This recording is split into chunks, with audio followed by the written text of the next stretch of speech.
It was in July 1943 that the Russian city of Kursk bore witness to the largest tank battle in history. The outcome of the battle was crucial. It put an end to Hitler's offensive power on the Eastern Front.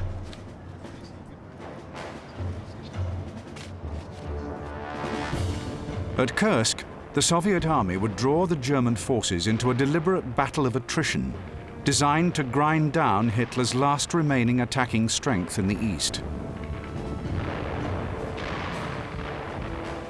The German staff officers could see the danger, but the Führer was blind to it. On the 10th of May 1943, the architect of Germany's tank forces, General Heinz Guderian, became engaged in a heated conversation with Adolf Hitler regarding Hitler's decision to attack at Kursk. Guderian is reported to have asked, "How many people do you think even know where Kursk is? It is a matter of profound indifference to the world whether we hold Kursk or not. Why do we want to attack in the east at all this year?" To this, Hitler replied, "You're quite right. Whenever I think of this attack, my stomach turns over." Guderian strongly advised Hitler to remain on the defensive, but Hitler was determined. He would go ahead with the attack. Guderian was not alone in his apprehension. Almost to a man, Hitler's generals had advised him to adopt a defensive posture on the Eastern Front during 1943. The last 2 years had cost them dearly, and they needed a chance to rest and regroup. Hitler's decision to attack would seriously damage his forces and remove any hope the Germans had of regaining the initiative in the Eastern Theatre. By draining away the German tank strength, the short but intensive Battle of Kursk would tip the scales of World War II decisively in the favor of Soviet Russia.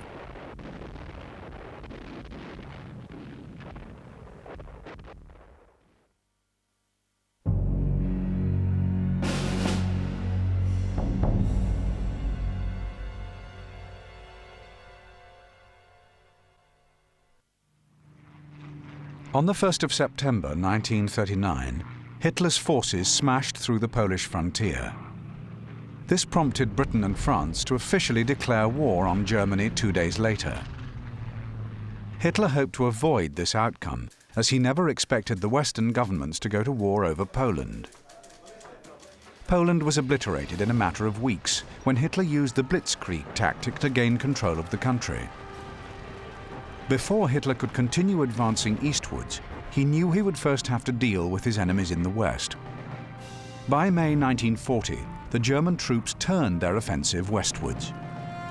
The war with the West was drastically different to that with Poland, as the forces facing the Germans were modern and well equipped.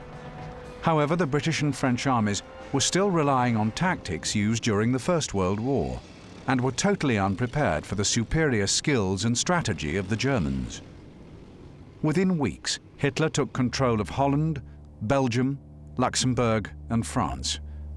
The British managed to escape across the Channel at Dunkirk, but were in no position to fight back. Full of confidence after the great victories of 1939 and 1940, Hitler pushed ahead with his plans to invade Soviet Russia in 1941. He held a deep contempt for the Soviet Union and boasted that we just have to kick in the door and the whole rotten edifice will come crashing down.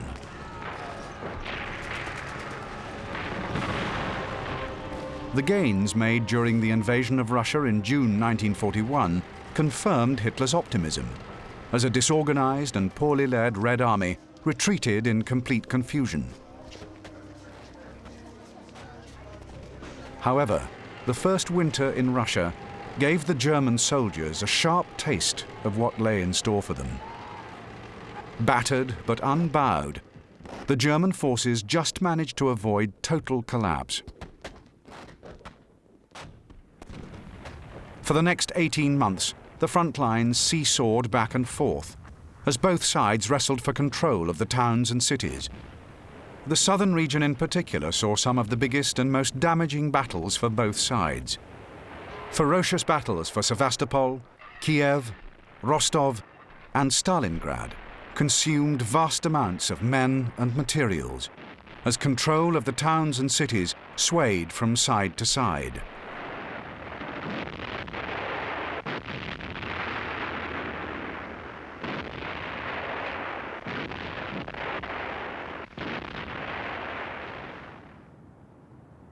In February 1943, the total defeat at Stalingrad was a disaster for the Germans. But a switch to the strategic defensive might just have brought enough time to regain the initiative in 1944. But Hitler was adamant. He would attack. By mid-1943, the focus of attention would once more be in the south of Russia, where the Germans were to make one more attempt to gain the decisive edge. This was to be the last great gamble in the East, a high noon for Hitler and his hopes for victory.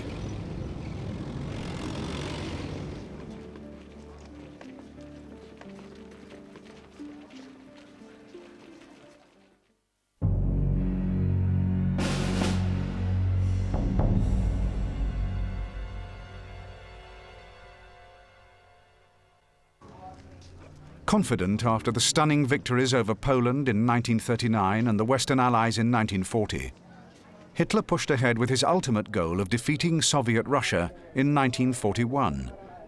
His generals had advised him to wait, for German forces were not strong enough at this stage of the war. They needed more time to prepare. Hitler instead mounted the biggest land invasion in history.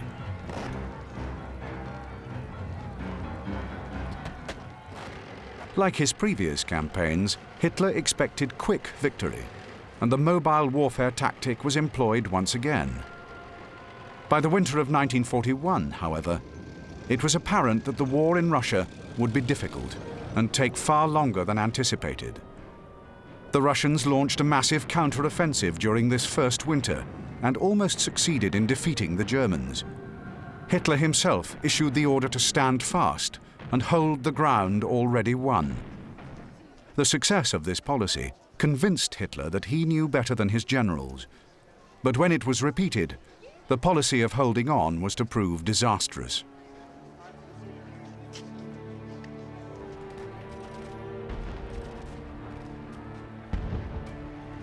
The crushing defeat of the German Sixth Army at Stalingrad affected Hitler deeply, as it came as a direct result of his refusal to allow a withdrawal. Now he planned the Kursk offensive to regain the initiative and save his reputation. Unlike Hitler, the ruthless dictator of the USSR had no formal military experience. A politician first and foremost, he was prepared to do almost anything to maintain his position of power. Stalin was responsible for the purges of the Red Army in 1937, which severely hampered their fighting capabilities in the early stages of the German invasion. The loss of so many commanders prevented the Red Army from fighting cohesively. Nevertheless, Stalin knew how to manipulate people and situations to his own advantage. Once the German invasion began, he quickly rallied the population behind him, despite the fact that he had been systematically killing countless numbers of his own people. He played on their love of Mother Russia, and even within the army, he ensured that the power of the political commissars was limited during these crucial early stages. He was astute enough, however, to listen to his generals and took their advice many times.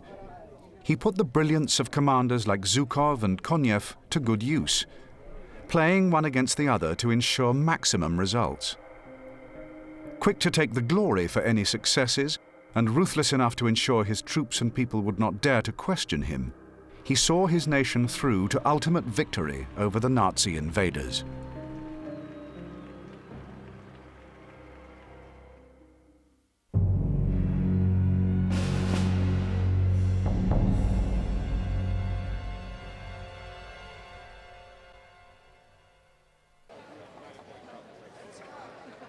By the spring of 1943, the German army and German nation were still in deep shock over the defeat at Stalingrad.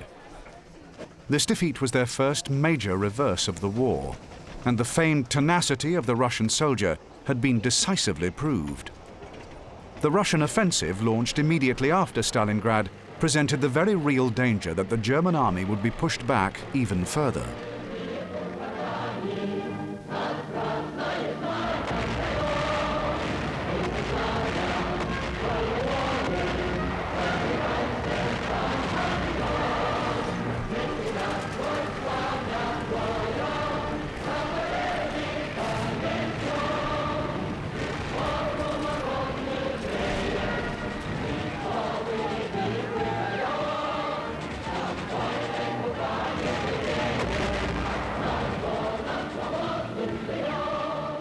Fast reactions from von Manstein and the effective use of the fighting capabilities of the German armed forces finally halted the Russian attack.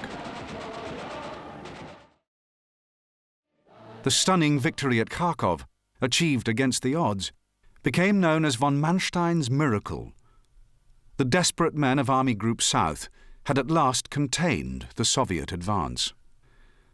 Further north, Army Group Center had held fast and halted the Russian advances near Orel.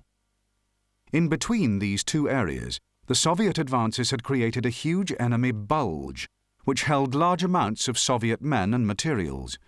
In the middle of the bulge lay the town of Kursk. Keen to capitalize on the victory at Kharkov, Hitler wanted to regain the initiative in the east. Von Manstein drew up a plan that provided for a similar action to Kharkov, where the German army had first given up ground and had then quickly counterattacked when the Russian lines of supply became overstretched. Characteristically, Hitler rejected the withdrawal phase of the plan, but approved the attacks towards Kursk. This part of the plan was developed by Colonel General Zeitzler, who gave it the final draft, codenamed Zittadel. The plan was to advance from the north and south towards Kursk and trap the Soviets in a huge pocket. This pocket could then be systematically destroyed. To make the plan work, however, the attack would have to be launched quickly before the Russians had time to prepare defenses. The initial plan had May as the start date, but various delays forced the start date back to July, by which time the Russians had prepared defensive positions that would present the Germans with formidable obstacles.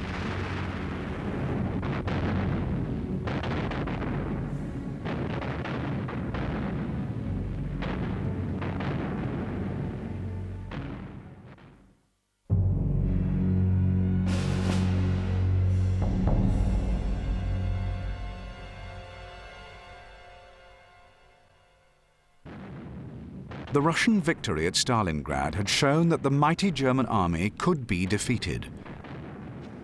The seemingly endless resources of Russia in both men and machines could and would be sacrificed to ensure the ultimate goal was achieved. The Russian offensive launched after Stalingrad had been intended to build on the recent successes, but what was not expected was the ability of the German soldier to recover quickly. The Russians suffered a surprise defeat at Kharkov in March 1943, just 1 month after the surrender at Stalingrad.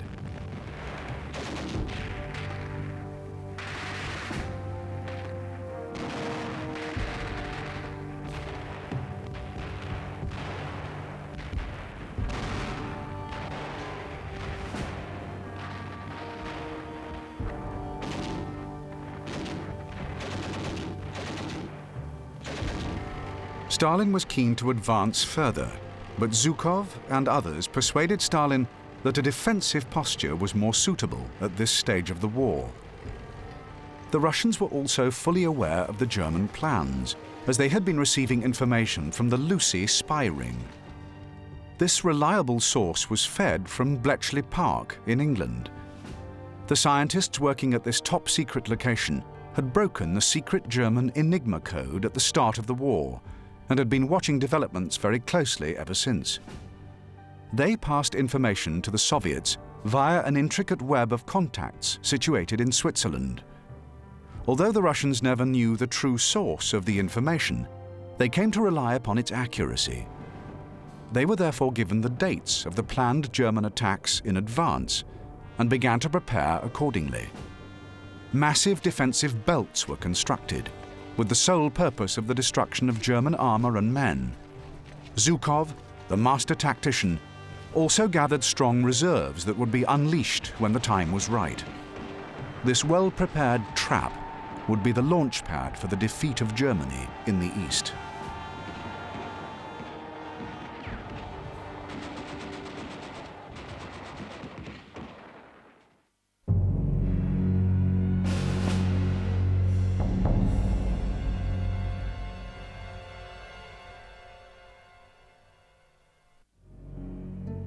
Georgy Zhukov gained his first military experience under the Tsarist army during World War I. He actually changed sides during the war and joined the Communists during the revolution in 1917. Zhukov served in various positions after the war and became an early expert in the use of armor.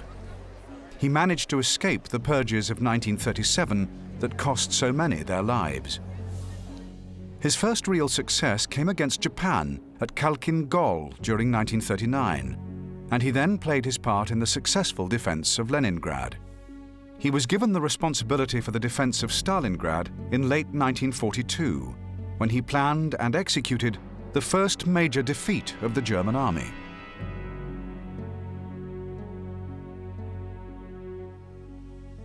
Zhukov was a quick-tempered man who intensely disliked those who failed in their duty.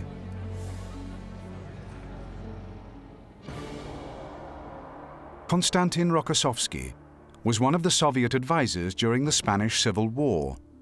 He was also caught up in the purges of 1937. He escaped death, but did spend a period in prison. He was called back into service to help in the defense of Moscow in 1941, and also had the control of the Don front during the Stalingrad battle. He was in command of the Central Front during the Battle of Kursk.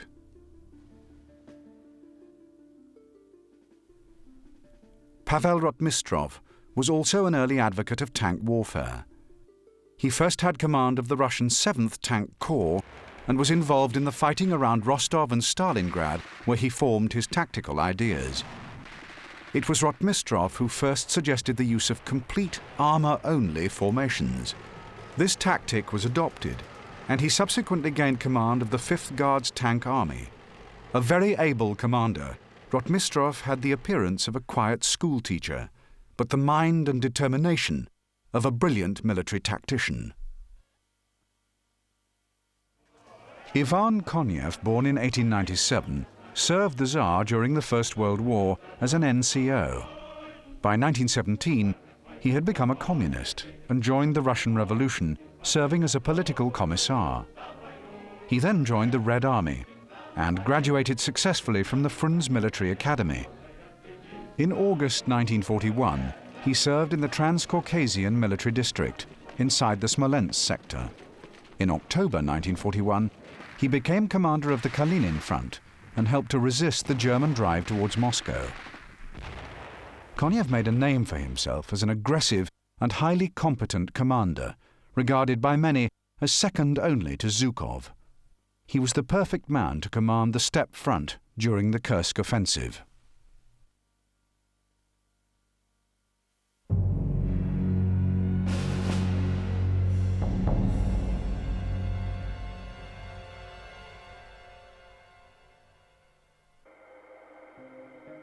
Kurt Zeitzler served as an infantryman during World War I and continued his military career during the interwar years. In 1934, he transferred to the newly created tank section, which was one of a number of changes brought in under Hitler. By 1939, he had risen to the rank of colonel, his forte being organization and mechanized warfare. He held various staff positions during the first 2 years of the war, and by 1942, he was serving in the West under von Rundstedt. He played a significant role in the Allied defeat at Dieppe during that year, bringing him to the attention of Hitler. A month after Dieppe, he was promoted to general and became the chief of staff. His approach to older generals sometimes caused him problems with fellow officers, for he always spoke his mind, even clashing with Hitler on a number of occasions. He tried in vain to make Hitler see sense at Stalingrad. It was Zeitzler who drew up the plans for the Kursk offensive and its pincer attacks. Although some of the other generals voiced their concerns, Zeitzler pushed enthusiastically for the plan, which was finally approved by Hitler.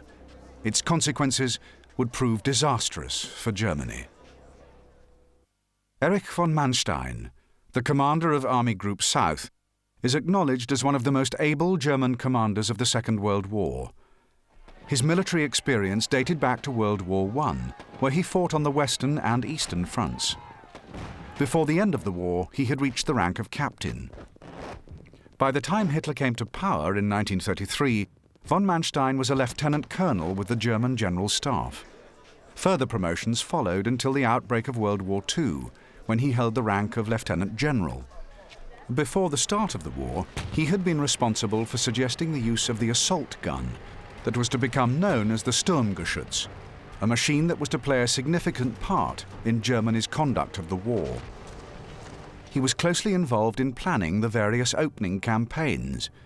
The successful plan for the attacks in the West in 1940 are also thought to be the brainchild of von Manstein, although Hitler later claimed them as his own. Von Manstein had a gift for determining the enemy's intentions and identifying their weaknesses. He held various field commands from the start of the war with Russia in 1941, and successes included the defeat of the fortress of Sevastopol. However, the longer the war in Russia dragged on, the more Hitler and von Manstein differed over its execution. Hitler was obsessed with holding positions to the last man, and von Manstein tried in vain to change Hitler's tactical reasoning. By the start of July 1943, von Manstein was in overall command of Army Group South, which played the major role in the execution of Plan Zittadel.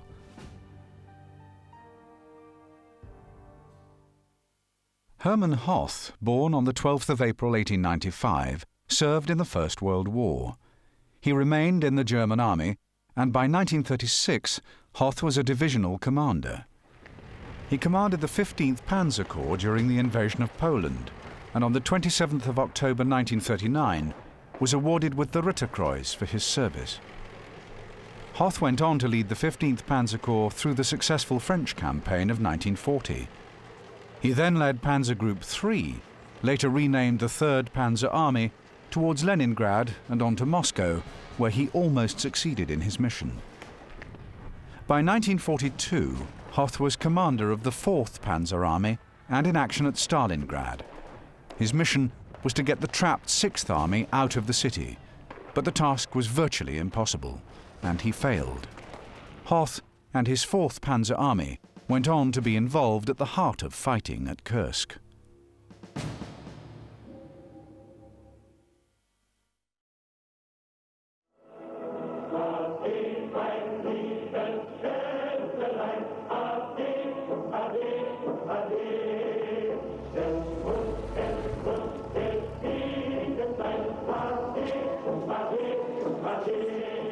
Army Group Center under von Kluge also played a significant role in the plans for Kursk. To the north of the salient, von Kluge's army group would serve in the 9th Army that would provide one of the 2 great pincers designed to snuff out the Soviet salient.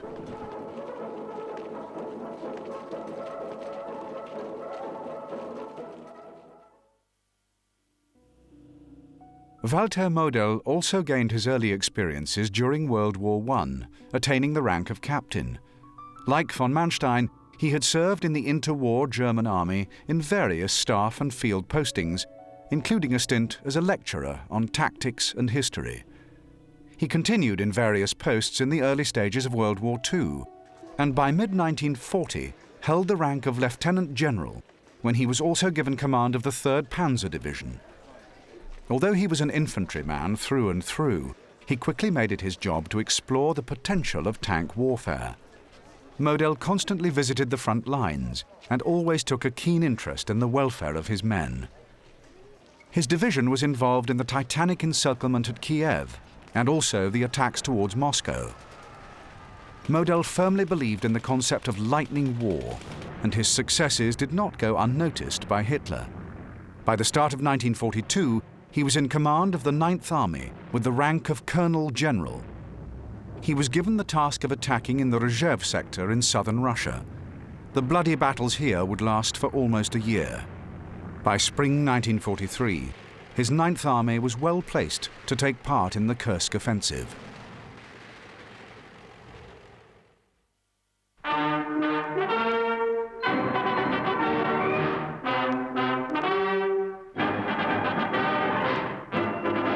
Hitler knew just how vital the coming battle would be and placed a great deal of faith in the new tanks developed for the offensive.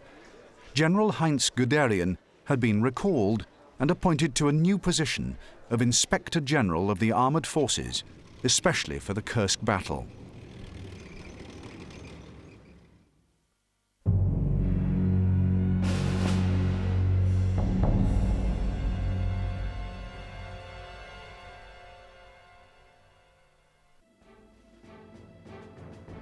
The purges of 1937 upon the army by Stalin had left a weak and poorly led force.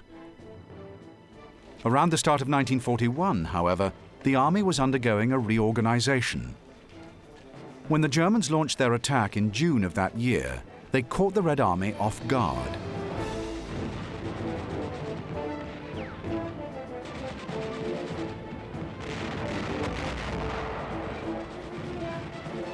The initial advances by the Germans cut deep into the Russian rear areas. In many cases, the Germans found themselves advancing eastwards and also defending westwards as the retreating Russians caught up with them.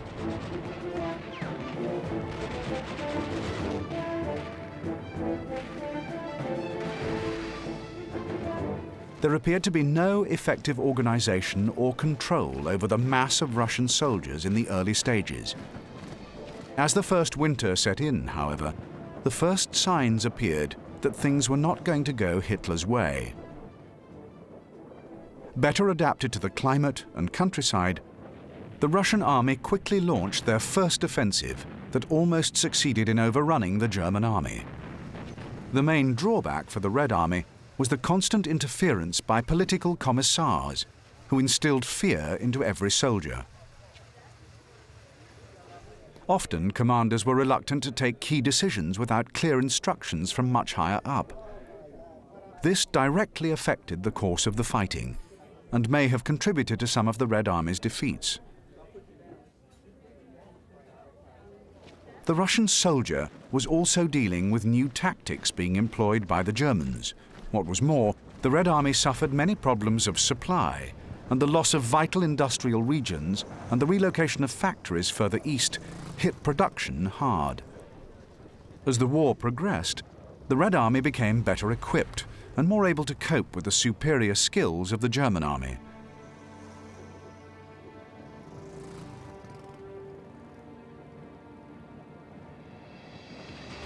The Red Army's sheer weight of numbers, of both men and materials, was beginning to turn the tide in their favor by mid-1943.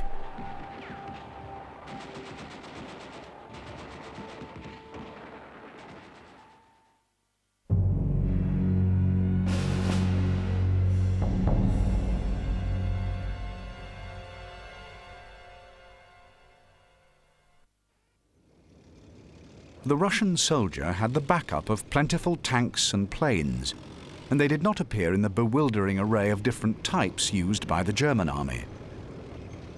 The most widely used battle tank was the T-34. This tank made its battlefield debut in 1941, soon after the Germans poured over the Russian border. The Germans had no prior knowledge of the T-34, and they quickly learned to respect it. The T-34's design, which remained largely unchanged throughout the war, was simple and crude, but highly practical. It had excellent sloping armor, which, although only 45 millimeters thick, increased its protective capabilities. It had wide tracks that were well suited to the Russian countryside and the worst of the Russian winter. The armaments on the version used at Kursk were a 76 millimeter dual-purpose main gun backed up with 3 7.62 millimeter machine guns. It was powered by a very reliable diesel engine and gave a top speed of 33 miles per hour. It weighed around 26 tons and had a 5-man crew. The downside was the poorly designed turret that had to be traversed by hand. It was also very cramped, with rudimentary radio communications.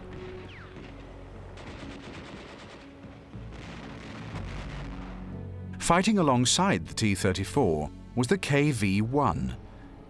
This was a heavier tank, weighing in at over 43 tons, which also had a 5-man crew. The reliable diesel engine produced a top speed of 22 miles per hour. The armor protection was 110 millimeters thick, and like the T-34, its main gun was a 76 millimeter weapon, backed up with 3 7.62 millimeter machine guns. It carried more than adequate ammunition supplies and had excellent suspension. Unfortunately, it also had a poorly designed turret and complex gun sighting mechanism. The crews that manned them were poorly trained, and these faults conspired to ensure that the KV-1 would never have the impact of its more famous stablemate.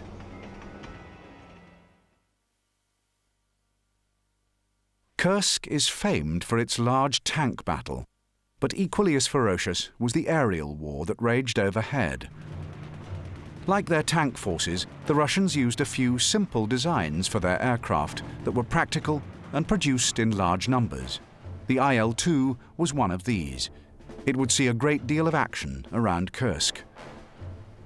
Over 36,000 of these aircraft were manufactured before the end of the war. The IL-2 was a ground attack plane and was an excellent performer at low levels. Top speed was around 250 miles per hour. The main armaments were 2 37mm cannons and 2 7.62mm machine guns, plus 1 rear-facing machine gun for added protection. It could also carry up to 600 kilograms of bombs. As it was best suited to low-level attacks, the construction allowed for a certain amount of armor protection to be included. The main areas protected were the underside, cockpit, and fuel tanks. From its introduction in 1941, the plane was involved in most of the fighting on the Eastern Front. Although the Red Air Force pilots could not match the skills of the Luftwaffe aces, this plane and its pilots did play a significant part in the defeat of the Third Reich.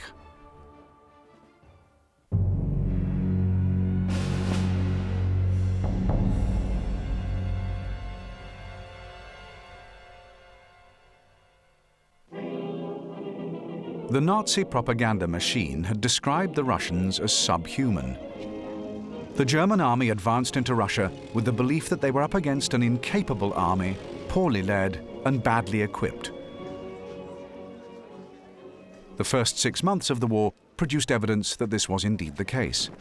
However, as 1942 began, the Red Army started to show its true abilities. Its men were able to cope with the extreme weather fluctuations, sustaining themselves on meager rations and living off the land. They had excellent defensive skills, something that the Germans quickly learned to their cost. They also had simple but highly effective equipment that was designed for the punishing weather. The Russian Achilles' heel was their poor leadership and fear of their political masters. The tactics employed paid no heed to the cost in human lives, and penal squads and summary executions were widely used in an attempt to gain objectives. The overriding motivation of many of the men was their love of Mother Russia. Despite all of the hardships and demands placed upon them, their resilience and determination would see them through to victory.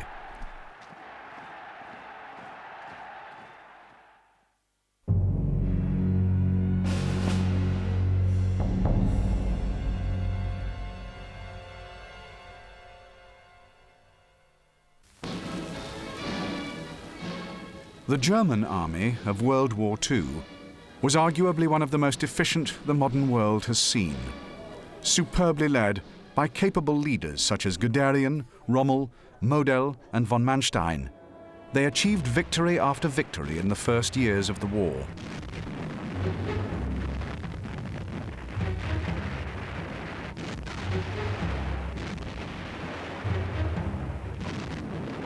The army was extremely professional and very aggressive.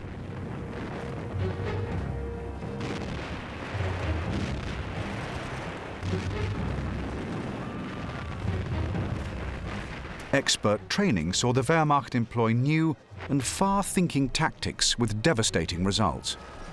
These tactics helped them defeat numerically superior enemy forces and secure almost impossible objectives. For 2 years, their combined tactics and training would take them from Poland to the shores of France and then on to the banks of the Volga at Stalingrad, defeating every enemy along the way.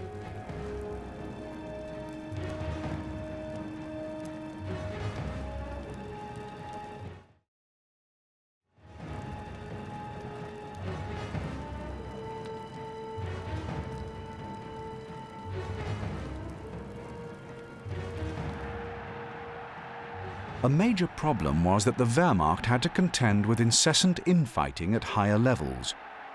This sometimes resulted in unclear objectives, most notably during the war with Russia. Without doubt, being led by a dictator such as Hitler, whose military experience and abilities were limited, also had its effect on the final outcome of the war. Masters at the art of counterattack and equally adept in attack or defense, the German army was, however, a worthy opponent to any foe. Despite an ever-decreasing supply of resources and multiplying difficulties, they remained resolute and focused on their tasks. The heavy defeat at Stalingrad had deeply affected them, and the fact that they quickly recovered and managed a stunning victory at Kharkov is evidence of their capabilities.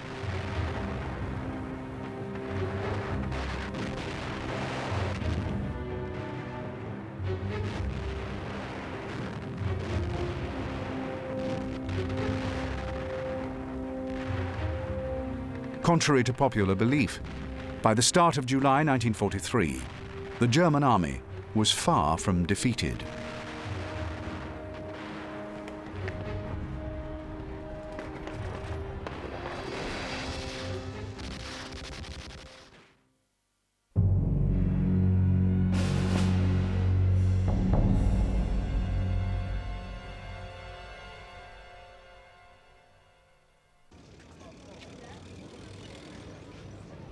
The arrival of the formidable T-34 onto the battlefield caused the Germans to revive some of their pre-war plans for heavier tanks. One of the results was arguably the best tank of World War II.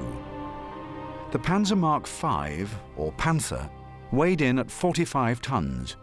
It had a 5-man crew protected by 120mm sloped armour. This tank was armed with a superb 75mm L-70 main gun with 2 7.92mm MG-34 machine guns as backup. It could produce a top speed of 30 miles per hour. It was rushed through production to ensure that it was ready for the Kursk offensive.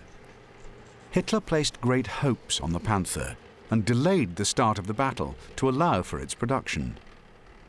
The early models were plagued with mechanical breakdowns that would have serious consequences for the troops at Kursk. But once the design problems were rectified, the Panther tank became an excellent weapon.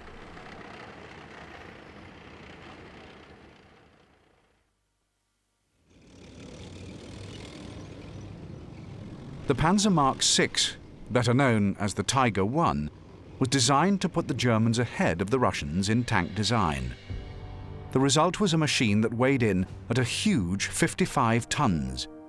Its 5-man crew was well protected by 110mm thick armour.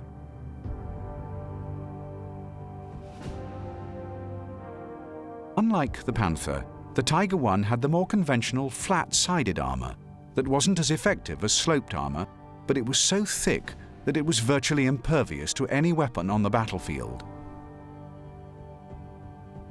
The Tiger's main armament was the phenomenal 88mm gun, capable of destroying anything it came across at ranges up to 2,000 meters. The close support weapons were the standard 2 MG-34 machine guns. The 21-litre engine produced a top speed of 24 miles per hour.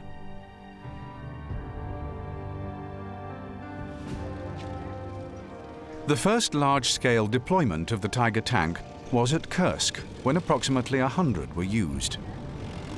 They were placed mainly with the elite formations of the Waffen-SS and the Großdeutschland division. The Tiger would quickly earn a fearsome reputation and would play its part in helping the Germans smash through the extensive Russian defences during Zittadel.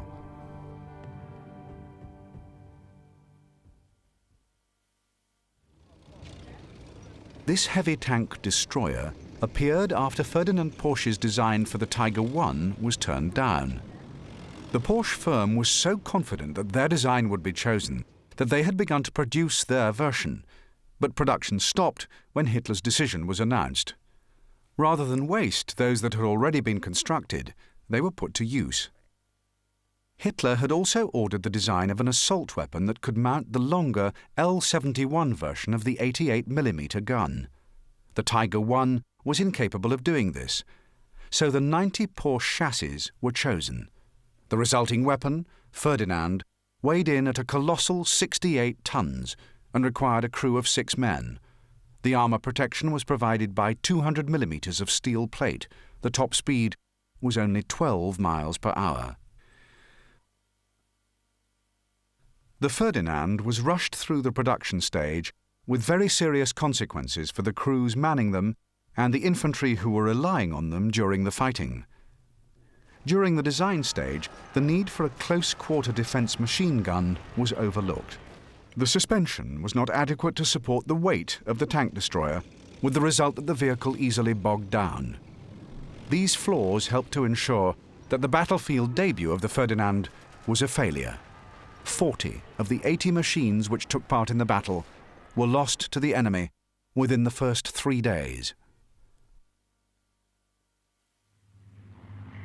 One other important new development made its arrival known during the Kursk offensive.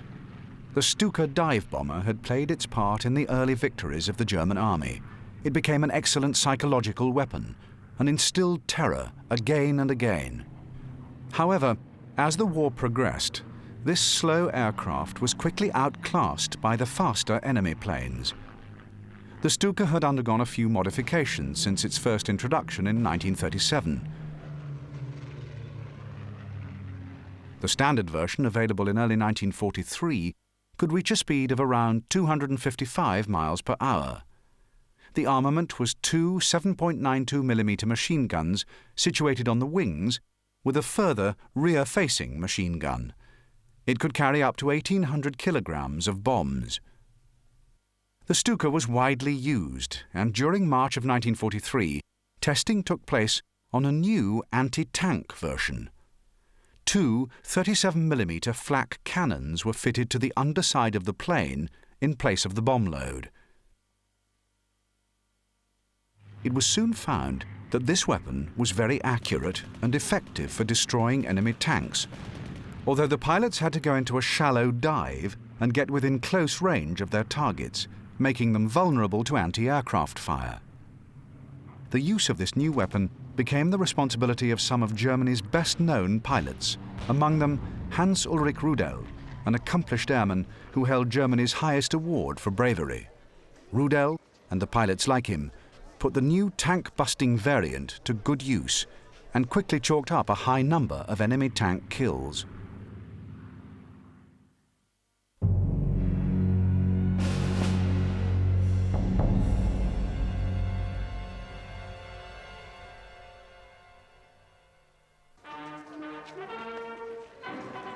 The restrictions imposed on Germany after the First World War included a limit on the size of her army.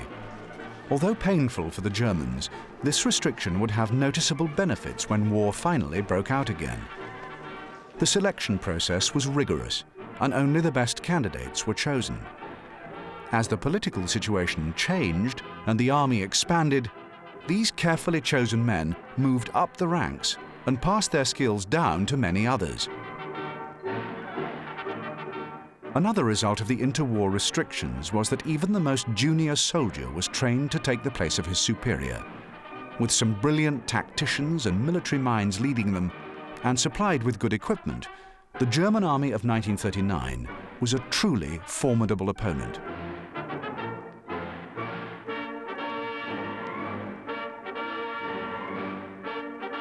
Unleashed into Poland in September of that year, the skills learned were put to good use. Quick, decisive campaigns followed, one after the other, over the next 18 months. The average German soldier that crossed the Russian border in June 1941 was a well-trained, battle-experienced, and very capable man. Determined and professional, the German soldier of World War II would prove his ability again and again.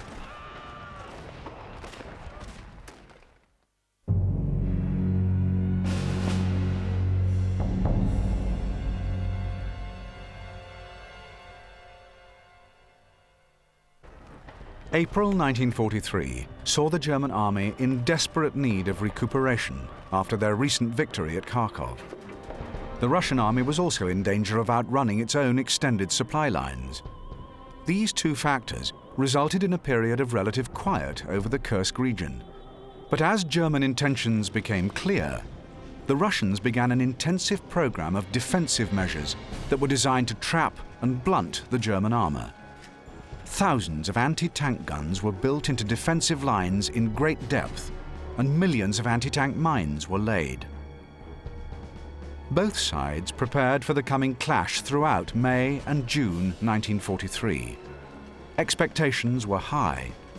Both believed that they could achieve a decisive victory, but the commanders of both sides were apprehensive. They could sense the importance of the forthcoming clash and could see how its outcome would affect the future course of the war.